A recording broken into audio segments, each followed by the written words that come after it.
Procederemos ahora a definir y cumplir dos objetivos importantes dentro del modelado.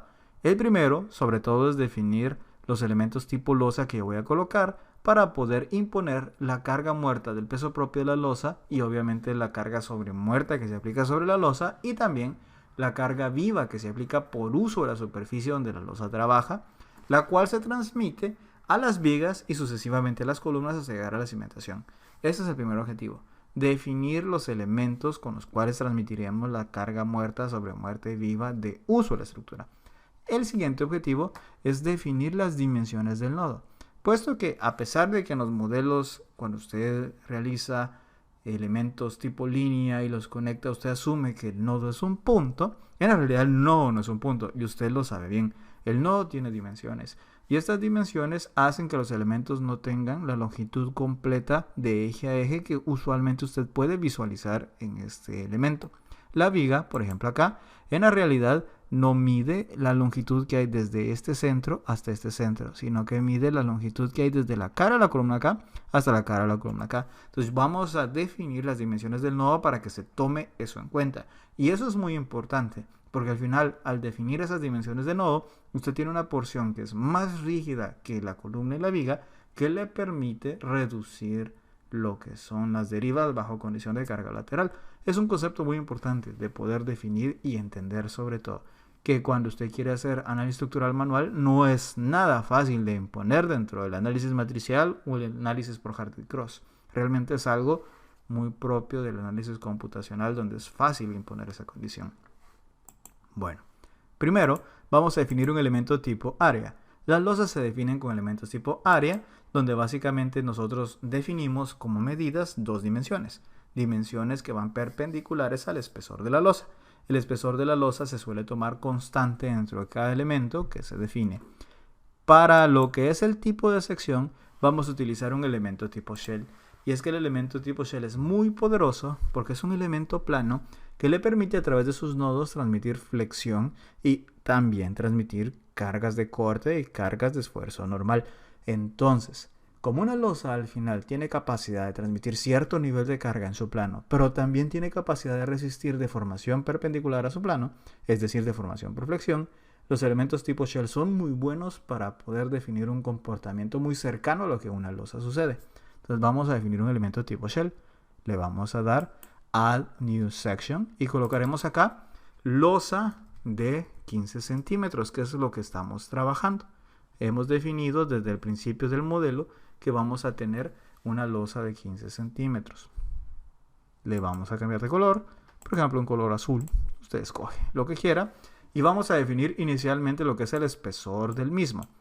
Usted puede tener espesores distintos para el efecto membrane y para el efecto de bending. Membrana básicamente es el efecto de resistir cargas en el plano de la sección de la losa, es decir, esfuerzos perpendiculares a la dirección de espesor. Usted imagínese que tiene el espesor de la misma y cualquier esfuerzo que entra perpendicular al mismo, esfuerzo axial, lo que es la condición de membrana va a ser el encargado de resistirlo. Entonces, la dimensión de membrana, el espesor de membrana, lo vamos a definir como 15 centímetros. Es decir, tiene un espesor de 15 centímetros de losa que puede resistir esos esfuerzos normales. Por el otro lado tenemos el espesor de bending. El espesor de bending lo vamos a definir igual que el espesor de membrana. Bending o flexión es básicamente ese espesor que yo puedo tomar de forma útil para modelar la oposición a la deformación perpendicular de la losa o la deformación por flexión. Vamos a tomar el mismo espesor y vamos a modificar la rigidez de la losa considerando que también se puede fisurar, tal como pasa con las vigas y las columnas. Entonces, práctica usual es definir ambas como igual, aunque no necesariamente tiene que ser así. Sin embargo, así lo haremos en este ejercicio. El material vamos a utilizar también concreto 4000 PSI. Fíjese bien que usted puede agregar otros materiales si usted lo necesita. Usted puede observar aquí que tiene varias formulaciones para el elemento tipo shell. Primero, tiene un elemento tipo shell delgado. En este las deformaciones por corte no son importantes. Tiene un elemento tipo shell grueso. En este las deformaciones por corte son importantes. ¿Dónde usaría cada uno de estos? El elemento tipo shell delgado funciona muy bien para losas porque tiene espesores de 15 centímetros, 20 centímetros, 25 centímetros, que son medidas muy pequeñas con respecto a las otras dos dimensiones. Por ejemplo, estas losas son de 6.5 por 6.5 metros en planta, pero tiene un espesor de 15 centímetros. Si usted compara esos 15 centímetros con los 6.5 y 6.5 metros de longitud en cada una de las direcciones de la losa, obviamente se da cuenta de que el espesor es muy pequeño. ¿Qué pasaría si, por ejemplo, el espesor fuera 2 metros y las otras dimensiones se mantienen como 6 y 6 metros? En ese caso, la tercera dimensión no es mucho más pequeña que las otras dos.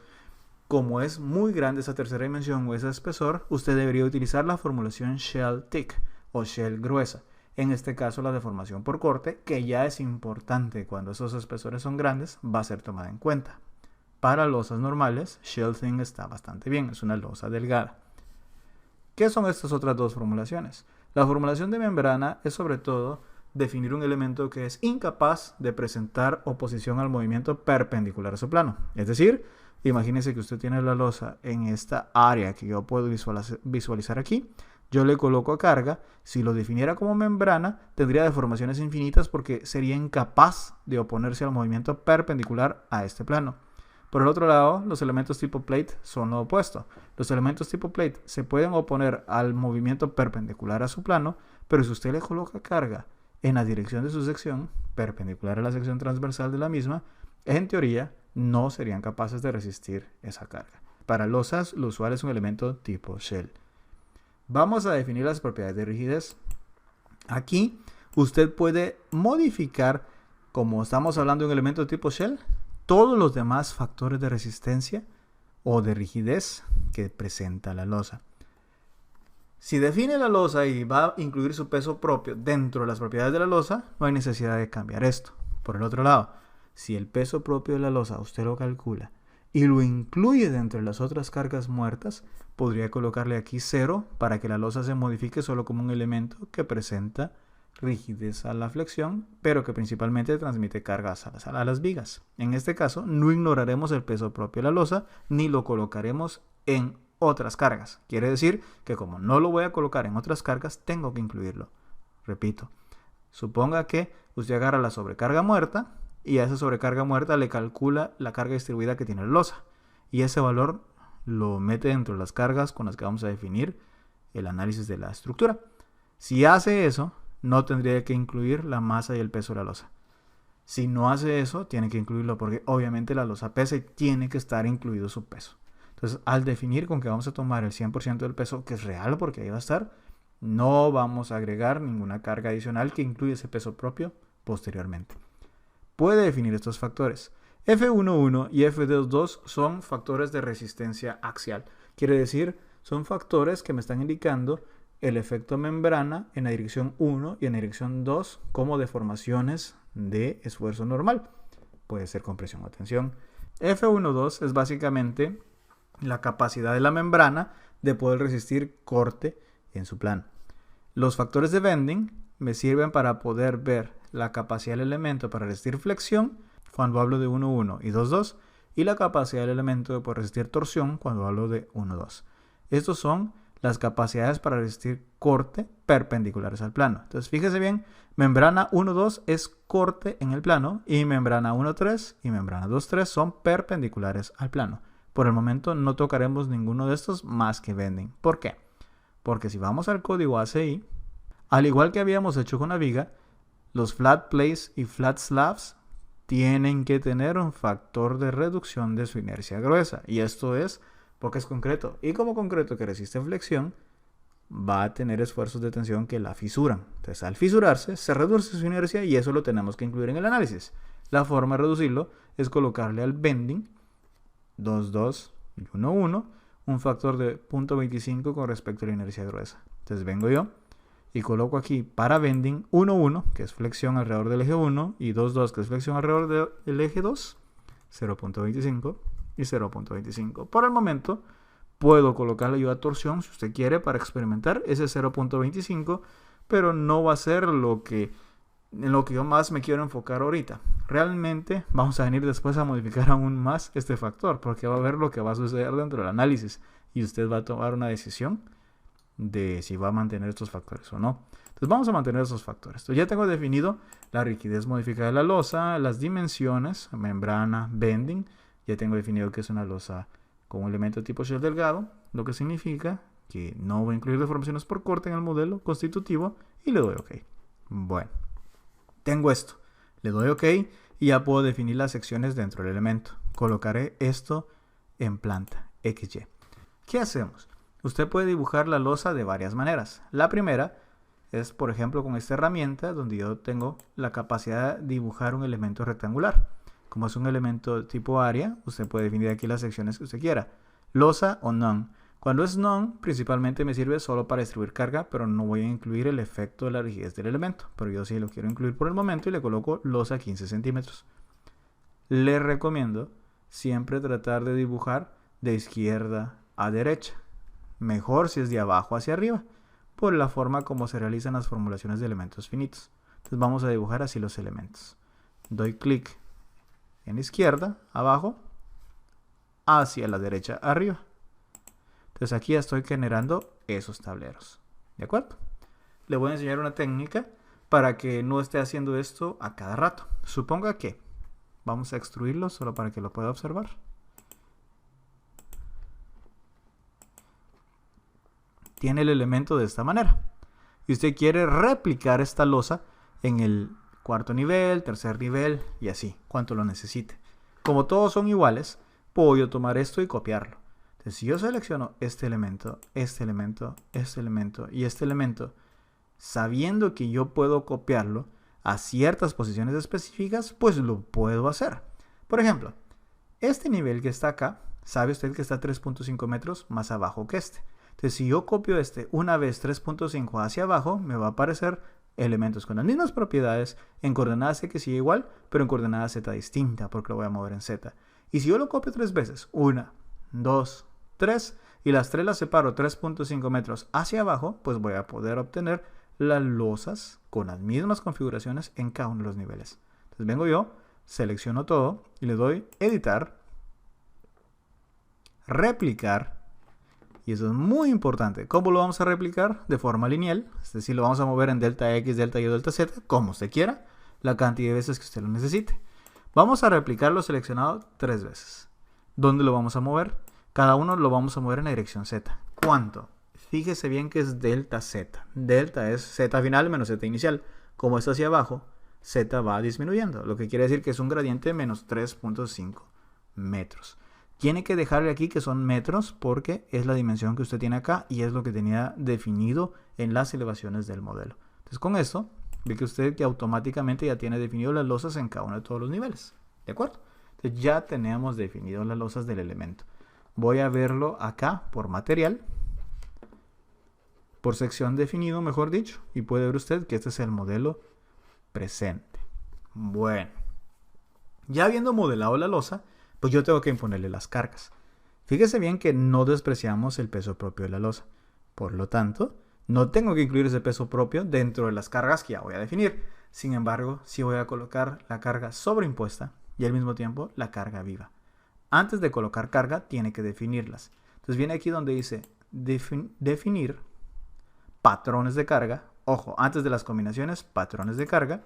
Vea que por default tiene usted la carga muerta. La vamos a cambiar a español. Vamos a poner muerta. Es una carga de tipo muerta, valga la redundancia. Y se va a basar en el factor de multiplicación de peso propio de 1. ¿Por qué? ¿Qué es lo que vamos a hacer? Pues simplemente el programa va a tomar el peso propio de cada pieza, el 100% de la misma, y lo va a incluir dentro del grupo de carga muerta. No vamos a agregar uno nuevo, simplemente voy a modificar el ya existente. Ahora voy a agregar uno nuevo, que va a ser sobrecarga muerta. Usted puede escoger otro tipo de carga. Si usted ve acá, tiene distintos tipos de carga. Viento, tiene carga de terremoto, las cargas nocionales que veremos en análisis de acero, cargas de temperatura, cargas de asentamiento. Hay muchos tipos de carga. Entonces puede poner aquí carga superimpuesta muerta. La carga superimpuesta muerta va a tener un factor de peso propio de 0. ¿Por qué? Porque no la está definiendo en el modelo. No estamos colocando muros tabique, no estamos colocando alfombras, no estamos colocando pisos en este modelo. Esto es un modelo de análisis estructural. Entonces, como tal, las cargas que vamos a adicionar no son parte del peso propio y como no están siendo modeladas, el factor de multiplicación tiene que ser 0. ¿De acuerdo? Si usted le coloca 1, lo que va a hacer es agarrar el peso propio de la estructura e incluírselo a las cargas que usted ponga dentro de este grupo. Entonces Entonces, todas las demás cargas distintas a la carga muerta, usted déjele factor de multiplicación de peso propio como 0. La vamos a agregar. Ahora una carga viva. La carga viva por uso de la estructura, que recuerde que es de apartamento. ¿Qué tipo? Live load. No tiene factor de multiplicación de peso propio y le damos agregar. Entonces tenemos claramente definidos los patrones de carga muerto, sobrecarga muerta y carga viva. Este es un ejercicio de pura carga gravitacional. Entonces colocamos esto. Ya está definido dentro de la estructura. Ahora ya puede colocar la carga sobre la losa. Vamos a colocarnos acá en la tercera dimensión y voy a seleccionar todos los tableros. Le voy a enseñar varias formas de hacerlo. Puedo hacerlo así, una por una. Puedo hacerlo seleccionando aquí todo y no tenga preocupación porque al definir cargas sobre elementos tipo área, aunque usted tenga seleccionado vigas y columnas, no les va a hacer nada. O bien, si yo apacho Escape y selecciono todo desde cero, puedo venir y decir seleccionar. ¿Por qué? Por propiedades. Entonces vamos a seleccionar por propiedades para seleccionar cualquier cosita que tenga el mismo tipo de propiedad. ¿Qué tipo de propiedades? Material, sección lineal o sección de área. Sección de área, obviamente. Vamos a agarrar todo lo que sea losa de 15 centímetros y le vamos a dar OK. ¿De acuerdo? Entonces automáticamente todo lo que tenga esa propiedad va a ser seleccionado. Lo primero que le vamos a agregar es la sobrecarga muerta. Ojo, el nivel superior puede ser accesible o puede que no sea accesible. Lo usual es que sea accesible. ¿Por qué esto es importante? Porque si el nivel superior es accesible, supongo que es un edificio de apartamentos, pueden realizarse incluso eventos en ese nivel superior. Entonces, al ser accesible, la carga viva por uso del mismo tiende a ser mayor en este último nivel. Eso es importante de tenerlo claro. Entonces, vamos a asumir que aquí el último nivel es accesible para los habitantes de este edificio. Si yo hago eso, puedo definir aproximadamente el mismo tipo de carga viva en el último nivel, aunque eso ya depende de su criterio. ¿De acuerdo? Usualmente ASCE, que es el código de referencia que se suele utilizar en Estados Unidos, tiende a separar la carga viva de uso en los niveles habitacionales con la carga viva de uso del techo, porque usualmente el techo tiene un comportamiento de utilización distinto al del resto de niveles. ¿De acuerdo? Obviamente, si cada nivel tiene un uso distinto, va a haber una carga viva distinta. ¿Dónde yo puedo encontrar eso? Pues en este caso le proveeré algo de ASCE. Usted puede colocarle lo que quiera del código de su región, pero vamos a ver qué pasa con ASCE. Esta es la tabla 4-1 donde usted, a través de la ASCE 710, puede ver qué tipo de cargas uniformes distribuidas sobre área puede colocar a nivel de losa. Fíjese bien, es uniforme sobre área. En libras sobre pie cuadrado, aquí, 1 kilonewton sobre metro cuadrado, con lo que está entre paréntesis. Hay condiciones donde usted puede incluir este efecto de tener cargas puntuales. Lo usual es tener cargas distribuidas que simulen el uso de la estructura. Recuerda, estas son cargas vivas. Bueno. Es un edificio residencial de apartamentos. Entonces podemos ver aquí el tipo de carga que le vamos a colocar. Aquí dice apartamentos, ve a residencial. Si nos vamos a residencial, vamos a ver según estas tablas el tipo de carga que se recomienda utilizar. Esto sale de cuestiones estadísticas. Puede ver que si tenemos esto como puramente residencial, me diga acá todas las demás residenciales o lugares donde tienen ocupación residencial, los cuartos, las habitaciones, los apartamentos y los corredores que sirven a ellos van a tener una carga de 40 libras pie cuadrado mínima requerida. No olvide, este código se llama cargas mínimas de diseño, entonces mínima requerida o bien 1.92 kilonewton metro cuadrado. Mire aquí, tiene la opción también de colocar carga viva para cuartos públicos, digamos, habitaciones públicas y los corredores que se utilizan para llegar a ellos de 100 libras pie cuadrado. Si yo le pregunto a usted por qué es mayor, ¿qué respondería? La respuesta es simple. Un cuarto público va a tener mayor concentración de personas o utilización. ¿De acuerdo? Entonces, al tener mayor probabilidad de estar más utilizado, la cantidad de peso gravitacional por uso vivo va a tender a ser mayor. Entonces, la carga mínima que yo tengo que colocarle, sugerida por ASCE, es de 100 libras sobre pie cuadrado. Aquí tiene más opciones para residenciales de 1 o 2 familias, eso no me interesa. Ve acá, roof o techo. Digamos que el roof, digamos que es básicamente la losa del último nivel. Si este techo está utilizado para, digamos, un escenario usual de encontrar, puede usar usted una carga viva de 20 PSF. Mire que si ese techo, ese último nivel, está usado para hacer un jardín, la carga viva de utilización tiene que incrementar, lo cual es lógico. Si usted usa un jardín, tiene que colocar suelo, y si es un jardín va a haber más gente tendiendo a querer subir a él, pueden haber actividades al aire libre, entonces la carga viva tiende a aumentar. Note bien que esta carga viva es bien dependiente de la probabilidad de darle mucho uso al lugar.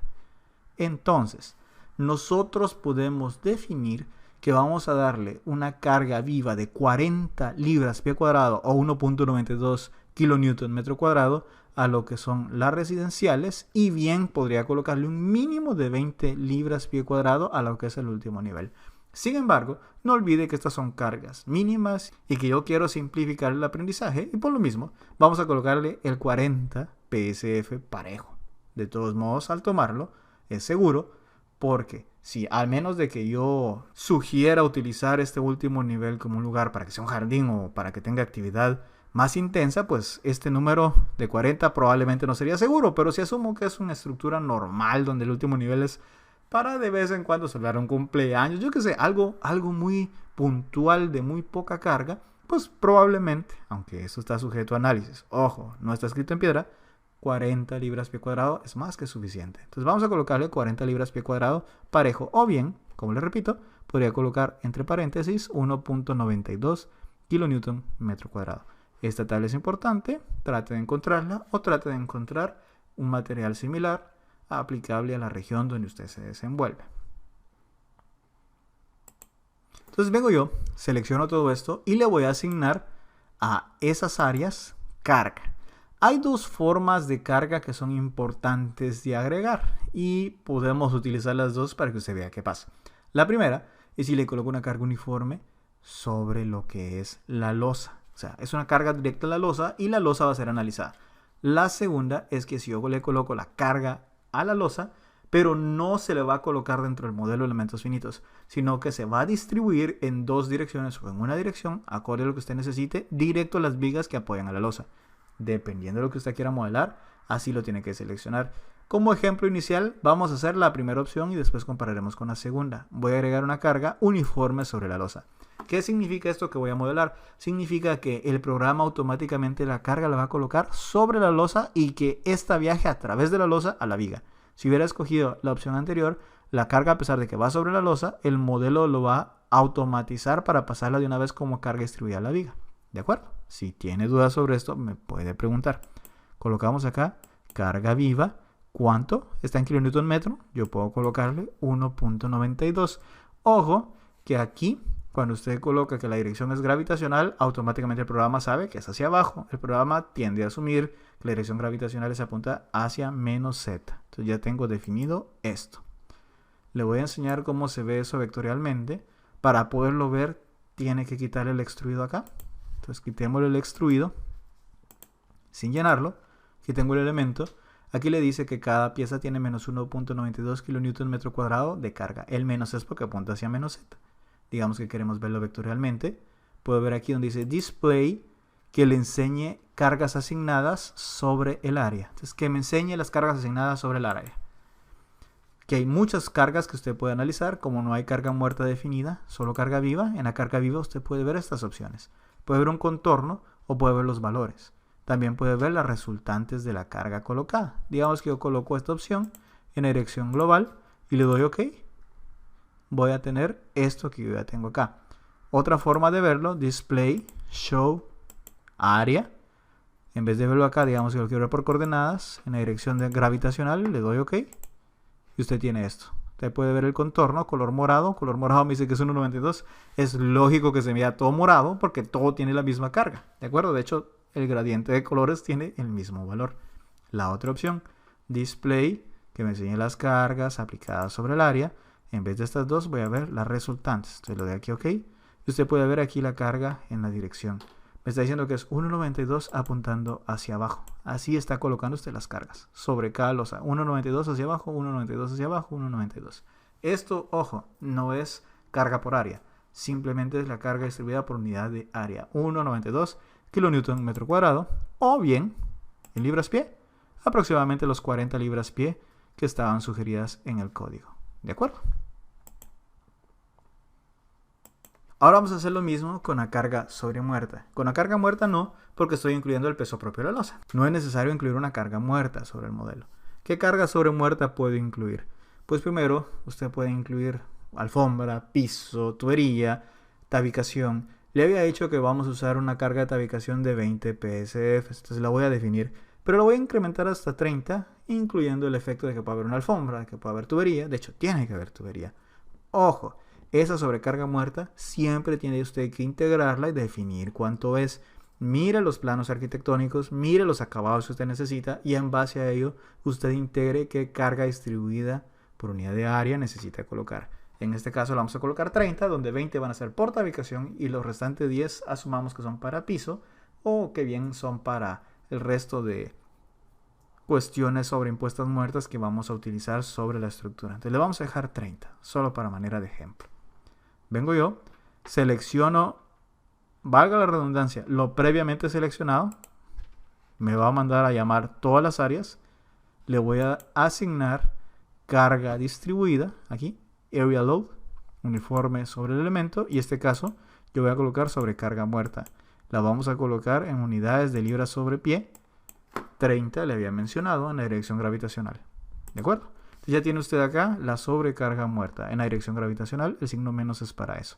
Puede ver usted la carga sobrecarga muerta y la carga viva. Ya están definidas ambas. Digamos que usted quiere realizar el análisis acá. Esto está mal, o sea, lo que voy a hacer ahorita está mal. No lo haga así, pero solo para efectos de empezar a ver los resultados. Graba el modelo y le doy realizar el análisis. Vamos a realizar el análisis. Voy a quitar el análisis modal. Este no es un curso de dinámica, solo me importa la carga muerta, la sobrecarga muerta y la carga viva. Le doy correr análisis y mire la rareza de resultados que va a obtener. ¿Qué observa? ¿Qué puede ver? Primero, si nos acercamos y miramos la losa, ¿qué ve de la losa con respecto a las vigas? Si quiere lo colocamos extruido para que lo pueda apreciar. ¿Qué ve? ¿Ve usted compatibilidad de formaciones entre la losa colocada y las vigas? Claramente no. De hecho, si lo regreso aquí sin estar extruido, ve que la línea de la viga está deformada acá y ve que la línea de la losa está deformada acá. O sea, el modelo no tiene sentido. Aquí me está diciendo que la losa se deforma diferente a la viga, cuando usted sabe que al estar monolíticamente construidas, esta línea roja y esta línea amarilla deberían de empatar en todo el perímetro. ¿Qué es lo que hay que hacer aquí? Pues hay que definir un mallado. Lo que pasa es que aquí el mesh o mallado de la losa es de un elemento. Y al ser de un elemento, lo que sucede es que solo se enfocan los 4 nodos de cada uno de sus bordes. Nodo 1, 2, 3 y 4 para cada elemento. No está analizando si esta línea es continua o presenta compatibilidad de formaciones en lo que es la viga y la losa. Entonces vamos a definir el mallado de la losa. Quitamos el análisis, lo pongo en 3D, le doy la selección previa y le vamos a asignar el mesh.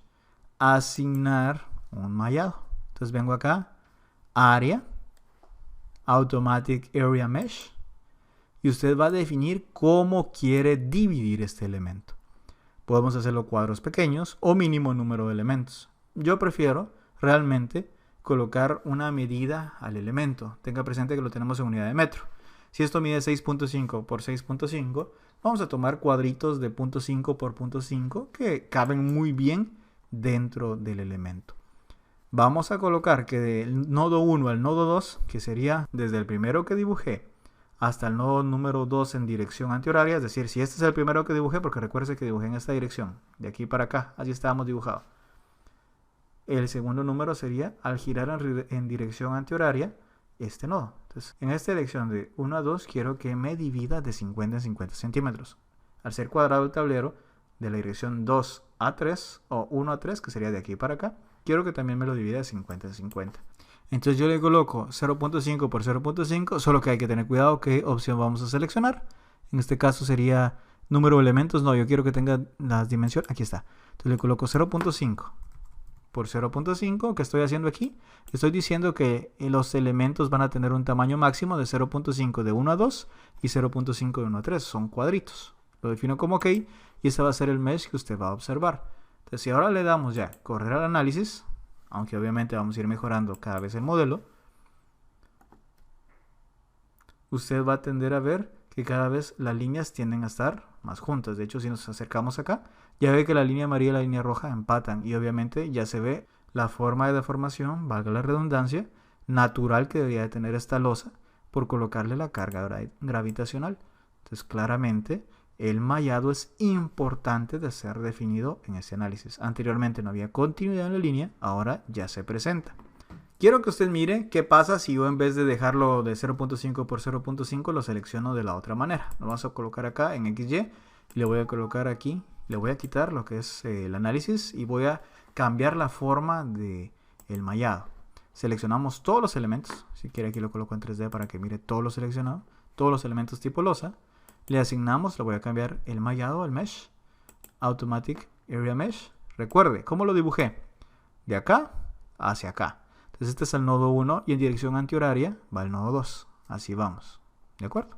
Entonces de 1 a 2 lo voy a dejar de 0.5. Fíjese bien, por eso es que es importante saber cómo lo dibujo.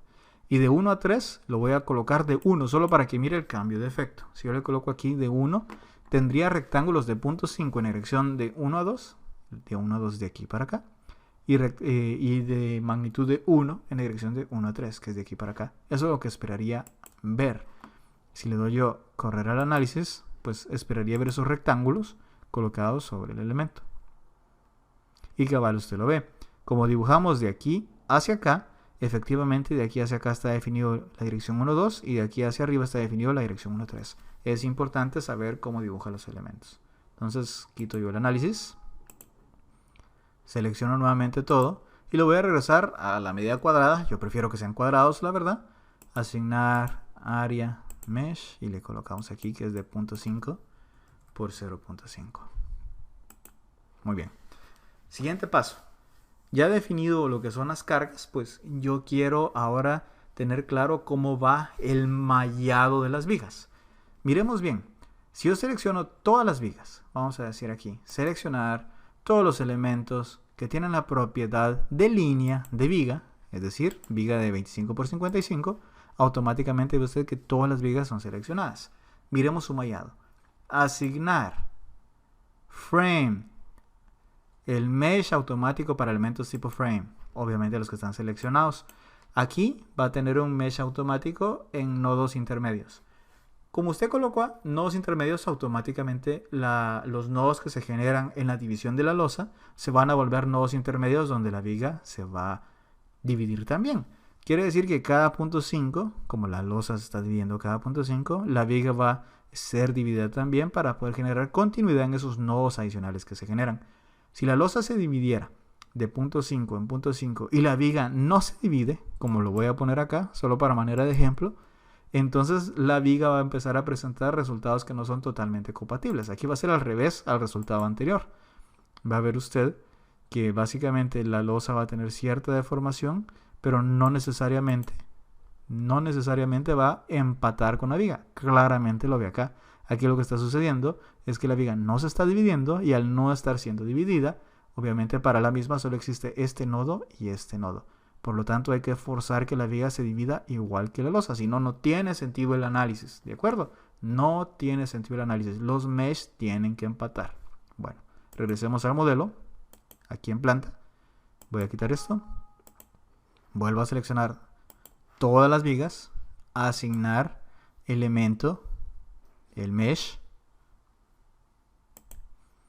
a nodos intermedios, o bien, si usted quiere, mínimo o máxima longitud de los elementos, yo les voy a colocar de 0.5. Aquí realmente esto es redundante porque con dejar el nodos intermedios se va a definir igual que la losa, pero me voy a asegurar para efectos de aprendizaje de que voy a decir el mesh va a ser de 0.5 metros, lo que me garantiza que al dividirlo de 0.5 en 0.5, cada nodo que se genera para la losa en su borde va a ser un nodo donde la viga va a tener un elemento también finalizando. Entonces los nodos van a empatar y se va a generar continuidad. Los mesh tienen que empatar. Los mallados tienen que empatar. Entonces ya puede ver usted aquí el resultado. Run Analysis.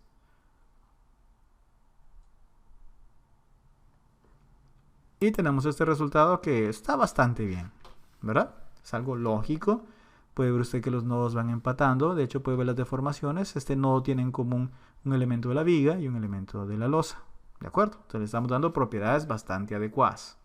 Solo que tenga presente de que en este caso tanto la losa como la viga están resistiendo la flexión generada por la carga muerta y la sobrecarga muerta impuesta sobre la estructura. ¿De acuerdo? Bueno, ahora bien, necesito mejorar todavía una cuestión más y es la dimensión del nodo. Entonces vamos a seleccionar el nodo. Vamos a colocar acá XZ. Voy a quitar el análisis realizado y voy a ver las medidas del nodo. Lo que vamos a hacer es definir las dimensiones del nodo en función del tamaño de la columna y la viga. ¿Eso cómo se hace? Simplemente seleccione todas las vigas y todas las columnas. En este caso lo puedo hacer 3D, lo puedo hacer en 2D, digamos, lo voy a seleccionar acá. La voy a seleccionar acá. Estoy seleccionando todos los nodos. Estos nodos son los importantes. La X que va acá es la selección de un nodo. Lo voy a colocar en la otra dirección para seleccionar las vigas de la otra dirección también. Y ahora vamos a generarle dimensiones de nodo. ¿Cómo se hace?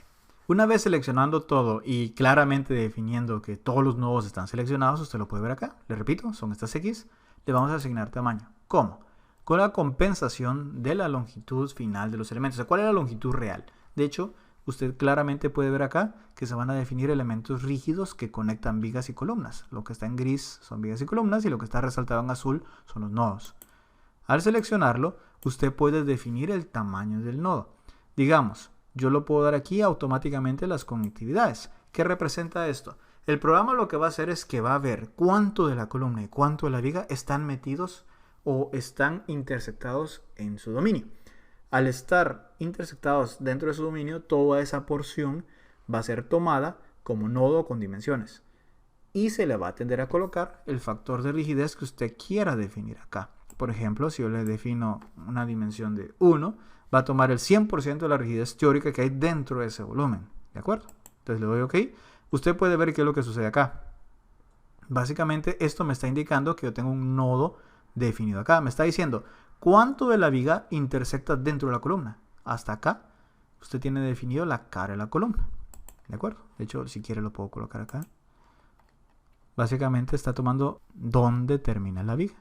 Aquí termina la viga o empieza, depende cómo lo ve. Aquí termina la viga. Entonces usted ya definió el dominio del nodo. ¿De acuerdo? Para eso sirve. Está diciendo, ahí hay un nodo. Esto no es una línea. La viga no mide desde este centro, desde este eje hasta este eje. Realmente la viga empieza en la cara de la columna. Eso es lo que acabamos de obligar. Mire el resultado. Y eso es importante porque lo vamos a modificar. Aún este no es el resultado final. Corro yo el análisis. Y vamos a ver qué sucede. Se presenta este resultado. Me voy a colocar acá. Voy a ver el diagrama de momentos. Si quiere, vamos a ver el de carga viva. Momento. Miro esta forma. Bastante adecuada. Y mire usted que los diagramas de momento no empiezan desde el nodo. Desde acá. ¿Por qué? Porque la columna sabe que empieza desde acá, aquí hay un dominio de la viga, y la viga sabe que empieza desde acá. ¿De acuerdo? Simplemente eso está sucediendo. Entonces, al usted definir los offset, usted sabe que la viga realmente no empieza desde lo que es el nodo definido por elementos lineales. La viga empieza acá. Entonces, es importante definir el tamaño del nodo. Mire bien que la carga que se está colocando sobre la viga no se ve como que fuera una carga distribuida. Son un montón de carguitas puntuales. Eso es porque la losa está siendo modelada con elementos tipo shell a los cuales les generamos un mallado. El mallado va a generar nodos donde se conectan los pequeños elementos de la losa. Y cada nodo va a transmitir cargas puntuales y momentos a la viga. A grosso modo, usted ve un comportamiento similar a que si usted tuviera una carga distribuida. Solo que en vez de tener aquí una línea recta, lo que usted está viendo son pequeñas graditas que simulan una línea recta para lo que es el diagrama de corte.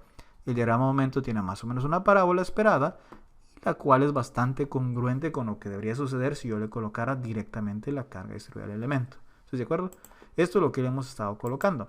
Observe bien el valor del momento. Me voy a colocar acá, me voy a acercar.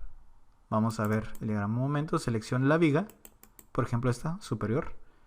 Ve que el momento en esta posición es de 29 kilonewton metro, aunque únicamente hay que tener cuidado donde lo estoy midiendo. Este sería el momento acá, mire, en el nodo, en el centro del nodo.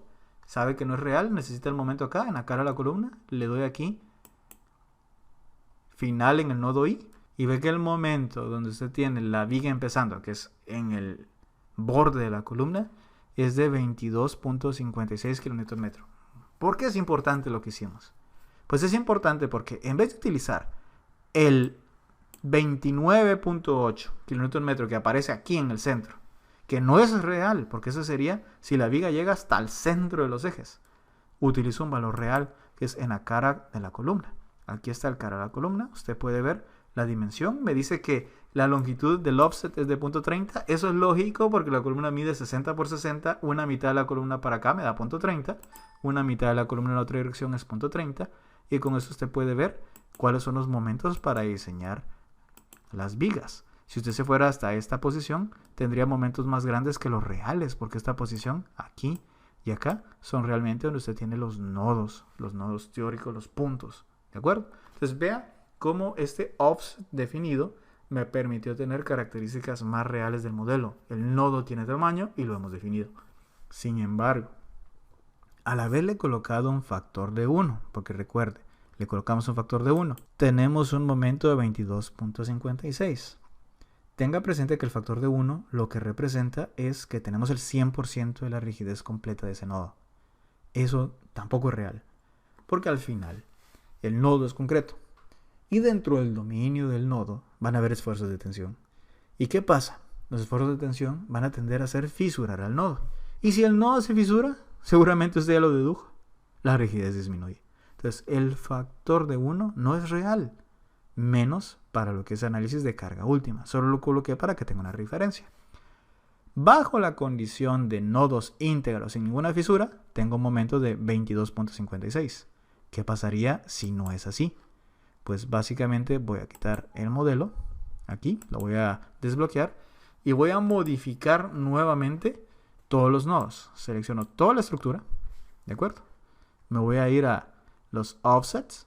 Aquí asignar frame, y tengo aquí los offsets, que son las dimensiones del nodo, automático desde las conectividades. Voy a cambiar aquí el factor de rigidez de esa zona del nodo, zona de panel si es a 0. ¿Qué factor colocar? Mire, de esto no va a encontrar usted nunca un valor fijo.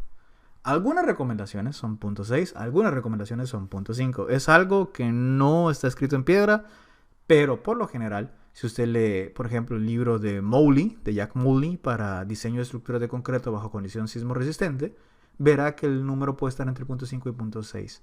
Yo le voy a definir acá 0.6, por ejemplo, ¿de acuerdo?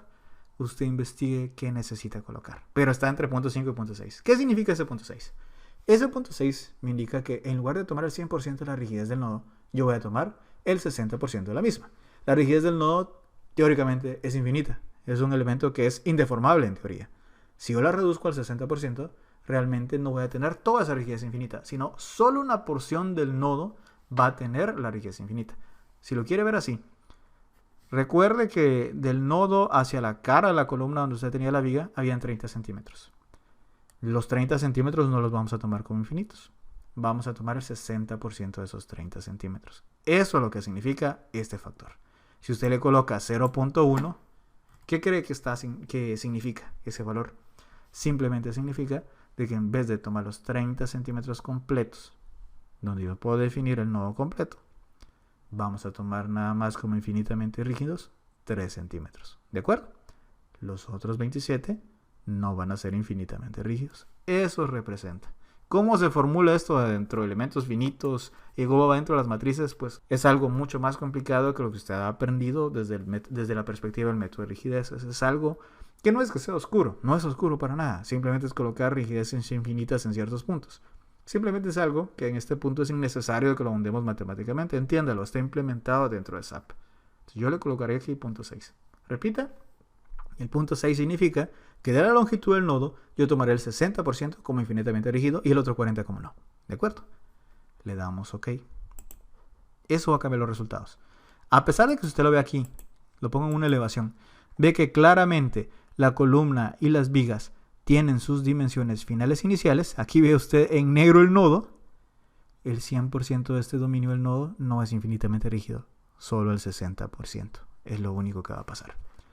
Coloco acá, realizo el análisis estructural, le doy correr, regreso a ver el diagrama de momentos de esta viga que yo tengo acá, que ahorita va a aparecer, y miro qué es lo que sucede. Verá que en la cara del nodo ya no es 22, ahora es 20.8. ¿Por qué? Porque el nodo no es infinitamente rígido. ¿De acuerdo? Entonces tenga presente, ¿hay rigidez en el nodo? Sí. ¿El nodo es infinitamente rígido? Tal vez una porción. ¿Por qué? Es concreto. Y como dentro del nodo hay tensión, algún fisuramiento va a existir. Sin embargo, si usted no incluyera ese efecto, estos momentos tenderían a ser más pequeños que los que realmente suceden. Pero también si usted exagera y toma el 100% de la rigidez, estos momentos van a ser muy grandes y no van a representar al 100% lo que realmente sucede. ¿De acuerdo? Entonces ya básicamente aquí tenemos un buen modelo estructural donde usted ya definió lo que es la transmisión de carga de la losa a la viga y ya está obteniendo diagramas de momento, diagramas de corte para cada uno de los elementos. Esto ya es información que usted puede utilizar para diseño. Vea el patrón de sobrecarga muerta, vea el patrón de carga muerta. El siguiente paso que vamos a tomar es empezar a utilizar estos resultados para hacer combinaciones de carga. Posteriormente haremos el diseño de las vigas.